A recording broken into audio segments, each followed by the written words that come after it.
नमस्कार, मी अर्चना गावकडच्या रेसिपी या चॅनलवर तुमचं स्वागत। आज मी तुम्हाला उन्हाळा स्पेशल रेसिपी दाखवणार आहे। उन्हाळ्यात भूक कमी लागते, काहीतरी छान असं खावंसं वाटते, वेगळं काहीतरी, तर मग हे एकदम परफेक्ट अशी रेसिपी आहे। तर पूर्ण व्हिडिओ पहा। तर आता सुरुवात करूया। इथं मी अर्धी वाटी बेसन पीठ घेतलेलं आहे। तर जेवढं बेसन पीठ घेतलेलं आहे तेवढीच कोथिंबीर घेतलेली, कोथिंबीर अशी बारीक चिरून घेतलेली आहे। कोथिंबीर टाकायची। आता इथं अर्धा चमचा ओवा आणि अर्धा चमचा जिरे असे ओबडधोबड कूट करून घेतलेले आहे, ते टाकायचे। यामध्ये हळद, लाल मिरचीची पूड, लाल तिखट आवडीनुसार, चवीनुसार मीठ। आता इथं मी लसूण नाही टाकत, तुम्हाला आवडत असेल तर लसूणची पेस्ट किंवा लसूण बारीक करून टाकू शकता। ते अगोदर थोडंसं मिक्स करून घ्यायचं हाताने। तिथं पाणी घेतलेलं आहे, अर्धी वाटी पाणी घेतलेलं आहे, ते पाणी टाकून छान असं मिक्स करून घेऊ। ते व्यवस्थित मिक्स झालेलं आहे। ते इथं अर्धी वाटी पाणी घेतलेलं होतं, तर अर्धी वाटीपेक्षाही कमी असं पाणी लागलेलं आहे। एक अर्धी वाटी बेसन पिठाला त्यापेक्षा कमी पाणी लागलेलं आहे। पद्धतीनेच असं मिश्रण बनवून घ्यायचं। आता हे थोड्या वेळसाठी बाजूला ठेवून देऊ। इथं अर्धी वाटी दही घेतलेलं आहे, दही पातेल्यात टाकायचं। एक चमचा भरून बेसन पीठ घेतलेलं आहे। आता हे साहित्य सगळं तुमच्या प्रमाणानुसार घ्यायचं। तर सुरुवातीला काय करायचं, हे छान असं मिक्स करून घ्यायचं, म्हणजे गाठी राहत नाही ते बेसन पिठाच्या। आता हे व्यवस्थित असं फेटून झालेलं आहे, एकदम व्यवस्थित असं फेटून घ्यायचं। यामध्ये आता हळद टाकायची। त्या दह्याच्याच वाटीत पाणी घेतलेलं आहे। आता हे तुमच्या प्रमाणानुसार पाणी टाकायचं आणि छान असं मिक्स करत राहायचं।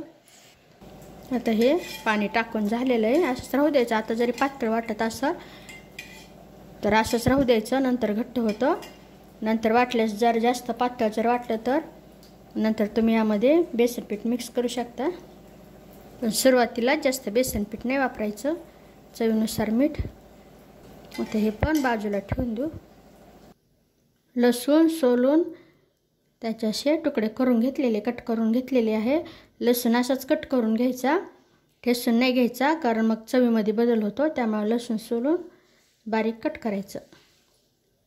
आता इथं हिरवी मिरची अशी कट करून घेतलेली आहे।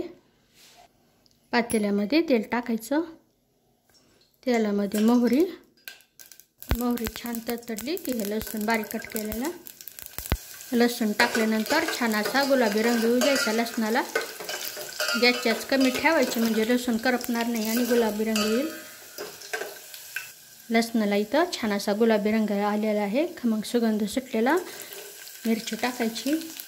मिरची टाकल्यानंतर छान अशी परतून घ्यायची, कच्चेपणा जाईपर्यंत गॅसच्याच एकदम मंद ठेवायची। मिरची छान परतत आली की तर कढीपत्ता टाकायचा। कढीपत्ता टाकल्यानंतर थोडंसं मिक्स करून घ्यायचं। यामध्ये आता हे मिश्रण टाकायचं, गॅसच्याच वाढवायचं। आता पूर्ण असं हलवून टाकायचं, म्हणजे खाली बेसन पीठ बसलेलं। आता इथं आपण मीठ हे सगळं टाकलेलं आहे, बाकी काही टाकायची गरज नाही। आता गॅसच्याच मोठी ठेवायची आता आणि सतत हलवत राहायचं उकळी येईपर्यंत।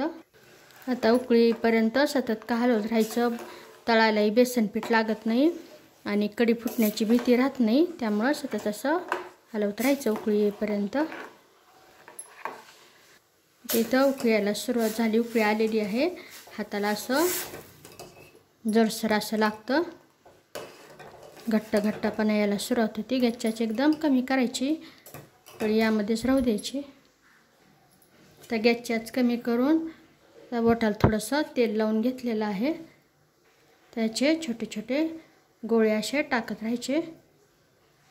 गॅसच्याच कमीच ठेवायची आणि जे कोथिंबीरचे मिश्रण बनवलेले त्याचे गोळे टाकायचे। आता हे कुठेही टाकून द्यायचे, अजिबात चिटकत नाही ते टाकून झालेलं आहे सगळं।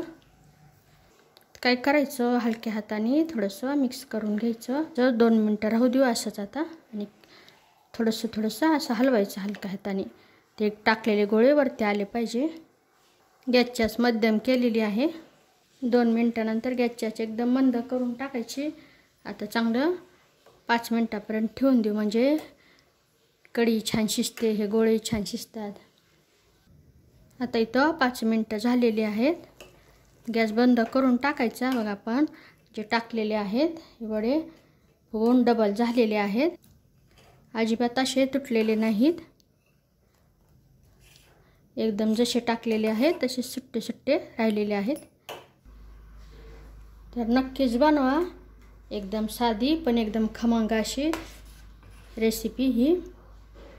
उन्हाळ्यात भूक कमी लागते तर मला असं काहीतरी भातासोबत, भाकरीसोबत, चपातीसोबत, कशासोबतही खायला एकदम टेस्टी अशी वेगळ्या चवीची कढी म्हणू शकतो. तर नक्की बनवा आणि कशी झाली तेही मला कमेंटमध्ये नक्की सांगा.